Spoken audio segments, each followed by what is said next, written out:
Hi, I'm Jeff Greeley. I'd like to talk about the principles of carpet cleaning and soiling. I'd like to use this model as an example. If we look at an actual piece of carpet, you will see that we can see and identify each individual yarn bundle that's attached to the backing of this piece of carpet, which I have here. This model that I've created is a representation of the carpet, only in a much larger form. So these each represent one of the carpet yarns attached to the backing, with the secondary backing and this area here, which would represent the latex adhesive in between. You'll notice that this large model of the carpet is dirty just at about 1/3 down each of the individual yarns. This represents what happens in the real world when carpet is walked on and becomes dirty. As we walk on the carpet, our foot is actually touching the top of the carpet up here. And if you imagine if this were an actual carpet, all these yarns are packed very close together. They're each supporting each other so they don't fall over, they just crush down a little bit as we step on them. And of course, we're carrying in dirt and grease and oil on our shoes. We step on this part of the carpet and that dirt and that grease and oil becomes attached to this part of the carpet yarn. It doesn't work its way down, it stays near the surface. Now the dry dirt that isn't sticky or waxy or oily or greasy, that usually falls down in between the yarns and eventually ends up at the base. That dirt we remove by extractor vacuuming or power vacuuming with a host liberator or a host freestyle to remove the deep down dry dirt, which ends up down here. But then it's this soil up here near the top third that is the oily, greasy dirt, the type of soil that requires cleaning chemistry in order to remove it. So what happens when we try to remove this with traditional methods that employ a lot of water and detergents to try to dissolve this soiling and then eventually remove it? Well, the water and detergents are typically applied under pressure using a hot water extraction machine, which sprays the water onto the carpet surface at a pretty high pressure, sometimes 150 psi, can be 200 psi, and it can go up higher than that depending on the machine. Oftentimes some sort of pre-spray will be applied to the carpet, and then the hot water extraction machine will be used to rinse and remove the soil. But what happens when we do that on a carpeting, which is actually a type of plastic? For example, nylon or polypropylene or polyester, those are all types of plastic. They don't absorb very much, very little actually. So the soil is on the outer surface of the yarn, and it's also in this vertical condition. You see, we've got the depth or thickness of the carpet pile represented here.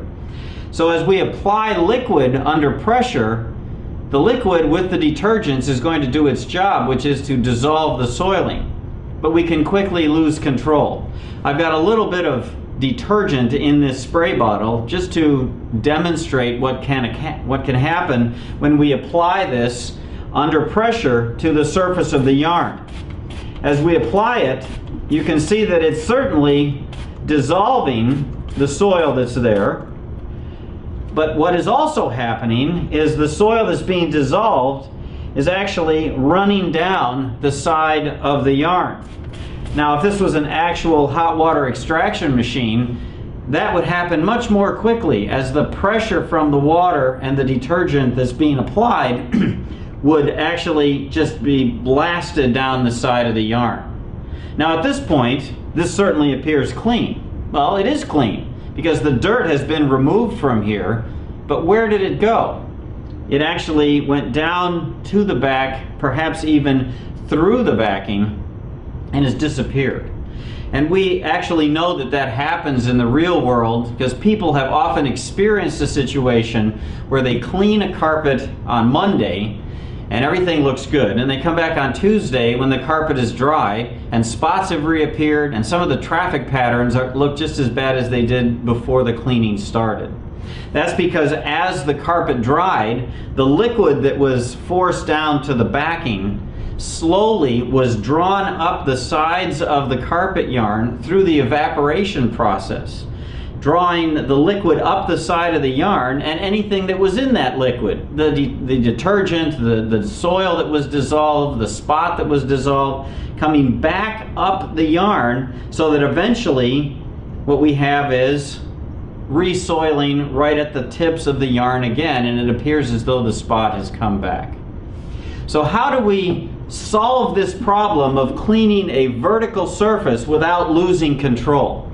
Well, with the hose system, what we've done is we've put the liquid part of the cleaning ingredients into a small package, or as we like to call it, a little sponge. And this little sponge I'm going to represent with these little sponges that I have here. And you all know how a sponge works. If it's dry, it doesn't clean anything. If it's soaking wet, it just tends to smear things around. But we put just the right amount of moisture into each of the little sponges that are in Host. We put water in there, which often surprises people that there's water in a product that's called a dry carpet cleaning system. But the word dry refers to the end result, not to the process. During the process, we have water in the sponge, we have some detergents, we have some other green cleaning chemistry, and it's all controlled in this sponge. So when we apply that to the carpet, after we have done the power vacuuming of the carpet, the liquid is controlled in the sponge. You'll see it's not running away from us. It's actually waiting for us to put it to work. And how do we put it to work? With the brushing action of the Host machine. The Host machine has two counter-revolving brushes that work this way. They're going towards each other, and by doing that, what they actually do is they pick up these sponges, carry them down and into the carpet and back up, and down and back up. And by doing that, here's what happens. Just like I'm holding one in my hand here, the brushing action causes the sponge to be drawn up the side of the yarn, and you'll see what happened. The soil was dissolved there, and where did it go? It went into the sponge. We didn't lose it into the base of the carpet. It's immediately dissolved and then absorbed by the little sponge. And as we continue to recirculate the sponges with the brushing action of the machine, you continually, we'll try it again, continually remove the soil that's there. It's trapped in the sponge, it's held there until once you've finished your brushing action, not only brushing in a north-south direction, but also in an east-west direction, so that we get all around and in between all of the individual carpet yarns. When we're done with all of that brushing and we see that the sponges have changed color like this, all we need to do is turn on the vacuum of the extractor vac machine, the Liberator or the Freestyle, vacuuming or extracting these sponges, which take the dirt with them and get them out of the carpet. So now there's no soil on the surface of the yarn. We have not left any detergent residue in the carpet. We've not lost anything to the base of the carpet. And we actually have a carpet that is dry, clean, and ready to be walked upon again. And because there is no actual residue left on the surface of the yarn, the carpet stays cleaner longer because there isn't any detergent residue there to attract dirt more quickly than it would if it wasn't there. So that's how the Host system works. That's how we control soiling, control cleaning, and control liquids on carpeting, which is a vertical surface, in order to clean it effectively and leave it clean, dry, and ready to use.